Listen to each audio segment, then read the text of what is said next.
Welcome to psychology sphere. সামনেই আমাদের মাধ্যমিক এবং উচ্চ মাধ্যমিক পরীক্ষা কিন্তু শেষ হচ্ছে। এখন মাধ্যমিক পরীক্ষার্থীদের এবং উচ্চ মাধ্যমিক পরীক্ষার্থীদের রেজাল্টের অপেক্ষার পাশাপাশি কি নিয়ে পড়বো এটা একটা অত্যন্ত চিন্তার বিষয় হয়ে দাঁড়িয়েছে। সেই চিন্তাটাকে যেন কিছুটা দূর করা যায়, সেই জন্যই আজকে আমার এই ভিডিওটা। আমি আজকে এই টপিকটার উপর ডিসকাস করছি। এই টপিকটা কিন্তু একটা অনেক বড় টপিক এবং এই টপিকটা অনেকটা এরিয়া নিয়ে কাজ করে। ঠিক যেরকম ভাবে মাধ্যমিক এবং উচ্চ মাধ্যমিকের পর আমরা কি নিয়ে পড়বো সেই চিন্তাটা দূর করতে এই টপিকটা হেল্প করবে, ঠিক একইভাবে আমাদের যারা অ্যাসপিরেন্টস রয়েছে, অর্থাৎ WBCS অ্যাসপিরেন্টস, তারা ইন্টারেস্টের যে চ্যাপ্টারটা রয়েছে, অর্থাৎ আমাদের যে সিলেবাস রয়েছে, সিলেবাসে ইন্টারেস্টের যে চ্যাপ্টারটা রয়েছে সেখানে মেজারমেন্টের একটা পার্ট, সেটাতে এটা হেল্প করবে। এছাড়া যারা অনার্স নিয়ে পড়ছে, মাস্টার ডিগ্রি করছে, তাদেরও কিন্তু এই যে টপিকটা, এটা কিন্তু অনেকটা হেল্প করবে। কারণ এই যে টপিকটা আমরা ডিসকাস করব, এটা আমাদের ইন্টারেস্টের চ্যাপ্টারে। ইন্টারেস্ট হচ্ছে একটা অত্যন্ত গুরুত্বপূর্ণ চ্যাপ্টার আমাদের সাইকোলজিতে। এখানে ইন্টারেস্টের সাথে আরেকটা জিনিসকেও ভ্যারি করা হয়, পার্সোনালিটি। অর্থাৎ আমরা যখন কোনো কেরিয়ার চুজ করি, তখন শুধুমাত্র আমার কোন দিকে ইন্টারেস্ট, সেটা পাশাপাশি আমি কিরকম ধরনের, অর্থাৎ আমার ব্যক্তিত্ব কিরকম, আমি ইন্ট্রোভার্ট, অ্যাম্বিভার্ট, এক্সট্রোভার্ট, এই জিনিসগুলো কিন্তু দেখে আমার কেরিয়ারকে চুজ করা উচিত। তো এই জিনিসটা আমরা যত বেশি করে দেখতে পারবো, তত কিন্তু আমরা কেরিয়ারে উন্নতি করতে পারবো।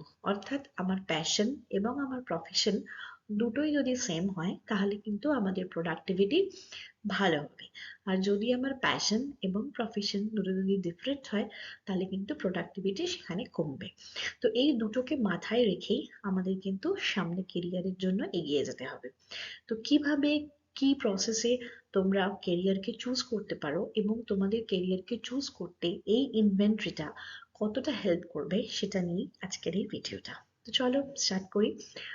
প্রথমেই হল্যান্ড এই ইনভেন্টরিটা দিয়েছে, অর্থাৎ হল্যান্ডের কেরিয়ার প্রেফারেন্স ইনভেন্টরি। নামটার মধ্যেই বুঝতে পারছো যে হল্যান্ড আমাদের কেরিয়ারের উপর ভিত্তি করে একটা প্রেফারেন্স দিয়ে একটা ইনভেন্টরি বানিয়েছে, যেটা উনি নিজের নামে বলেছেন যে হল্যান্ড কেরিয়ার প্রেফারেন্স ইনভেন্টরি। তো এই হল্যান্ড কে?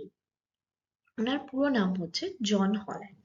উনি এই যে থিওরিটা দিয়েছেন, এটা আমাদের কেরিয়ার প্রেফারেন্স ইনভেন্টরির মাধ্যমে, অর্থাৎ আমার যেরকম ব্যক্তিত্ব, আমার যেরকম পার্সোনালিটি, পার্সোনালিটির অনেকগুলো ডাইমেনশন আছে, পার্সোনালিটির কিছু থিওরি রয়েছে।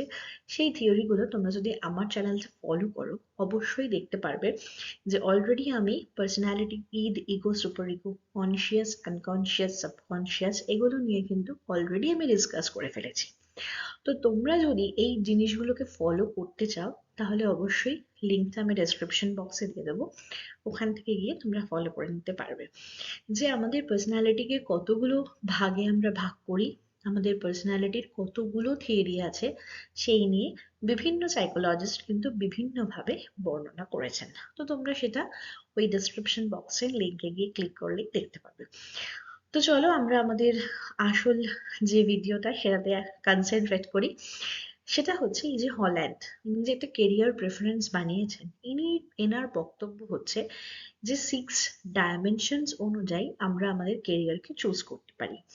তো উনি একটা সুন্দর এই ওনার ইনভেন্টরির একটা অ্যাব্রিভিয়েশন দিয়েছেন, যেটাকে শর্টে আমরা বলি হচ্ছে রিয়াসেক মডেল, অর্থাৎ হল্যান্ডের কেরিয়ার প্রেফারেন্স ইনভেন্টরি, অথবা আরেকটাও নাম বলা যায়, এটা হচ্ছে রিয়াসেক মডেল। এখানে তোমাদের ডিসপ্লেতে দেখো শো করছে যে কেরিয়ার চয়েস ক্ষেত্রে বা কেরিয়ার চয়েস মেনটেন করার ক্ষেত্রে এই মডেলটা কিন্তু একটা অত্যন্ত গুরুত্বপূর্ণ মডেল, যেটা হচ্ছে আমাদের রিয়াসেক মডেল। তো রিয়াসেক মানে আর ফর হচ্ছে রিয়েলিস্টিক। তো এই রিয়েলিস্টিকের মানে কি, বা রিয়েলিস্টিকের জন্য আমরা কোন কোন কেরিয়ারকে চুজ করতে পারবো।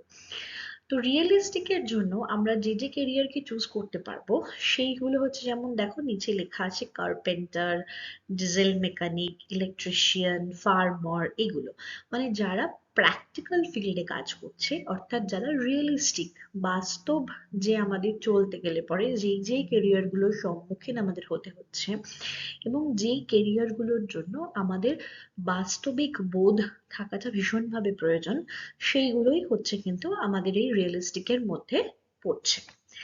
নেক্সট আমরা যাচ্ছি হচ্ছে ওই যে বললাম রিয়া সেক, RIASEC।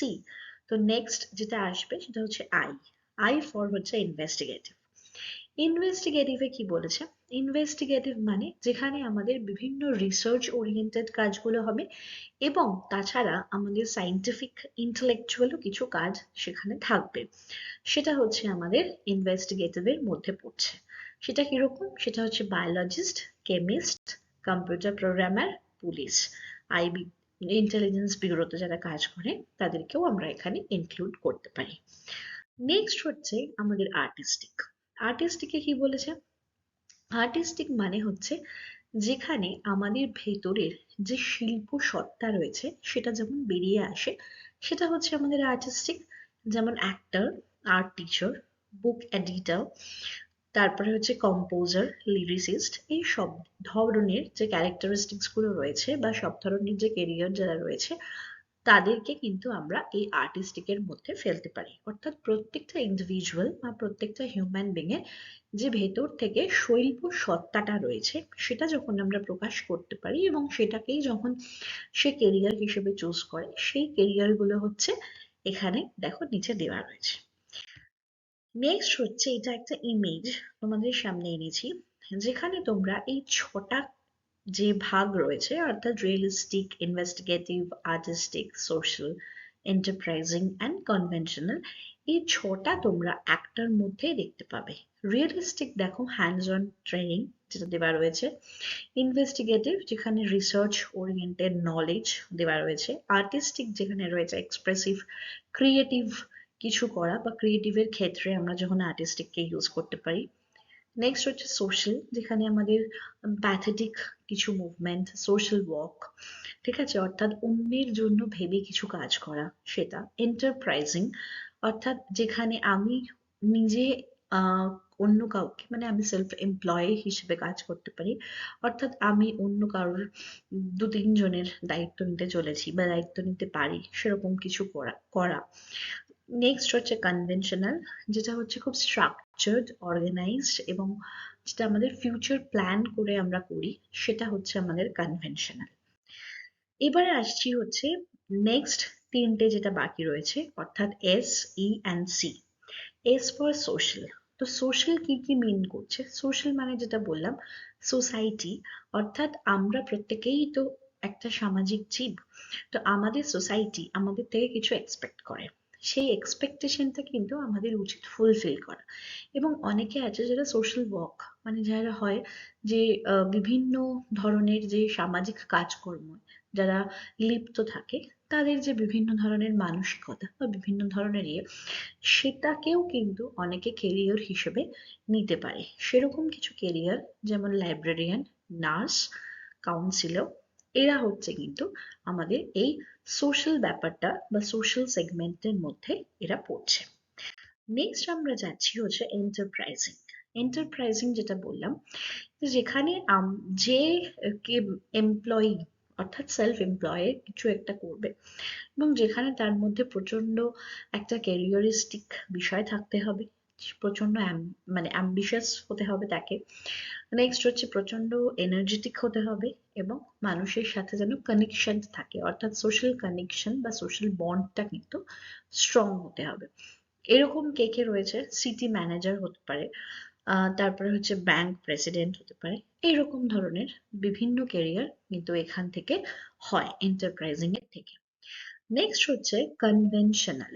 কনভেনশনালের অর্থ কি? কনভেনশনাল মানে হচ্ছে যে যেখানে আমরা আগে থেকে কিছু ভেবে কিছু একটা জিনিস কাজকর্ম করে থাকি। মানে যেমন আমি যদি বলি যে আমরা ব্যাংকে টাকাটা জমাচ্ছি, যে আগে থেকে বলে দেওয়া হচ্ছে যে এত বছরে এত টাকা এত ভাবে আমরা পাবো।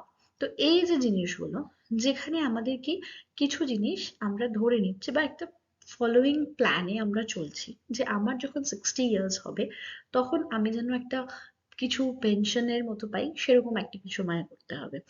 বা প্রত্যেকটা মানুষের লাইফে কিছু না কিছু একটা গোল থাকে যে এই সময় আমি এই কাজটা করব, তার জন্য আমার কিছু টাকার দরকার, সে সেই হিসেবে টাকাটা জমায়। তারপরে এই কাজটা হয়ে যাওয়ার পরে আমি এই বয়সে এই কাজটা করব, তো তার জন্য কিছু টাকা জমায়। এই যে প্রত্যেকটা বয়সের ক্ষেত্রে যে একটা ভেবে ভেবে কাজটা করা হচ্ছে, এই ধরনের কাজকেই আমরা বলছি হচ্ছে কনভেনশন, যেখানে একটা প্রপার প্ল্যান থাকবে, একটা প্রপার সিস্টেম থাকবে, সেই সিস্টেমটাকে মেনটেন করে, সেই প্ল্যানটাকে মেনটেন করে আমরা সেই কাজটা করব। যেমন হচ্ছে পোস্ট অফিস ক্লার্ক, সেক্রেটারি, তারপর হচ্ছে মেল কেরিয়ার, মানে একটা নির্দিষ্ট সিস্টেম, যে সিস্টেম অনুযায়ী সিস্টেমকে ফলো করে সেই কাজটাকে করা হয়, সেটাই হচ্ছে কিন্তু আমাদের কনভেনশনালের মধ্যে পড়ছে। এবং এখানে একটা অর্ডার বিষয় থাকছে, একটা অর্ডারলি কাজটাকে করা হচ্ছে, এবং প্রত্যেকটা কাজের ক্ষেত্রে একটা প্ল্যানকে সেট করে রাখা হয় আগে থেকে সেটা। এবার নেক্সট যেটা ইন্টারেস্টিং পার্ট, এই ছটা আমি ডাইমেনশন ডিসকাস করে দিলাম, যেখানে রিয়াসেক, RIASEC প্রত্যেকটা কিন্তু বলে দিলাম। এবং এই যে শীটটা তোমরা দেখতে পাচ্ছ স্লাইডে, সেখানে দেখো উপরে name, age, sex, stream, father's occupation, mother's occupation. এটা হচ্ছে আমাদের রিয়াসেক অর্থাৎ হল্যান্ডসের কেরিয়ার প্রেফারেন্স ইনভেন্টরির একটা ছোট্ট জাস্ট পার্ট। এই যে শীটটা সামনে রয়েছে, এই শীটটা ফিল করতে হয়তো টাইম লাগে 5 থেকে 10 মিনিট, তাও অত হয়তো লাগে না, 5 থেকে 7 মিনিটের মধ্যে এটা ফিল করা যায়। তো এই জিনিসটা কি, এটা আমি একটু বলে দিই। এখানে বাদিক থেকে দেখো, বাদিকে তোমাদের RIASEC এরকম করে রয়েছে, আর উপরে দেখো RIASEC। প্রত্যেকটা আর এর সাথে আর কাটা, আই এর সাথে আই কাটা, এর সাথে এ কাটা, এস এর সাথে এস কাটা, এরকম ভাবে কিন্তু প্রত্যেকটার সাথে প্রত্যেকটা কাটা, কারণ ওটার সাথে কোনো কেরিয়ার আমাদের হয় না। এবারে আমরা নেক্সট কি করব, প্রত্যেকটা বক্সে দেখো, তোমরা যদি ভালো করে ফলো করো, দুটো করে আমাদের কেরিয়ার দেওয়া রয়েছে। ফার্স্ট হচ্ছে মিলিটারি অফিসার ভার্সেস অডিওলজিস্ট। তোমাদের যেটা পছন্দ, অর্থাৎ যারা যারা এই ভিডিওটা দেখছো প্রত্যেককেই বলছি, যাদের এই মনে হচ্ছে যে এই দুটোর মধ্যে যে কোনো একটা অপশন হতে পারে, সেখানে টিক দাও। তার পরেরটাতে যাও, পরের বক্সে অটো মেকানিক ভার্সেস লাইব্রেরিয়ান, একটাতে টিক দাও। তার পরের বক্সে যাও, কার্পেন্টার ভার্সেস নার্স, কোন ক্যারিয়ারটা চুজ করবে, একটাতে টিক দাও। এরকম ভাবে প্রত্যেকটা যে বক্স রয়েছে, সেই প্রত্যেকটা বক্সে তোমাদের প্রত্যেকটা কেরিয়ার পড়ে পড়ে এটা ভার্সেস এটা, এটা ভার্সেস এটা করে করে একটা টিক দিতে হবে। টিক দেওয়ার পরে তোমরা এরপরে যেটা করবে সেটা হচ্ছে স্কোরিং। সেই স্কোরিংটা কিভাবে করবে সেটা জানতে হলে নেক্সট ভিডিওটার জন্য ওয়েট করতে হবে। আর তোমরা যারা এই প্রেফারেন্স ইনভেন্টরির প্রত্যেকটা বক্সে একটা করে টিক দিয়েছো, তারা আমাকে কমেন্ট সেকশনে লিখে জানাবে যে তোমাদের কোন বক্সে কিভাবে কি টিক পড়েছে, বা তোমাদের যদি মনে হয় তোমরা একটা পিক তুলবে, সেটাও তুলে আমাকে কমেন্ট বক্সে সেন্ড করে দিতে পারো। আমি ইন্ডিভিজুয়ালি ধরে ধরে কিন্তু সেখানে এক্সপ্লেন করতে পারি। আর এই যে প্রত্যেকটা বক্সে টিক দেওয়ার পরে কার কি রেজাল্ট আসলো বা কার কি হলো, সেটা কিন্তু আমি নেক্সট ভিডিওতে একটা স্যাম্পলের মাধ্যমে তোমাদেরকে দেখাবো। ঠিক আছে? এত পর্যন্ত আশা করি ভিডিওটা বুঝতে তোমাদের কোনো প্রবলেম হয়নি। যদি কোনো প্রবলেম হয় অবশ্যই কিন্তু কমেন্ট বক্সে জানাতে ভুলবে না। ওকে, তাহলে আজকে ফার্স্ট পার্ট এখানেই কমপ্লিট করলাম।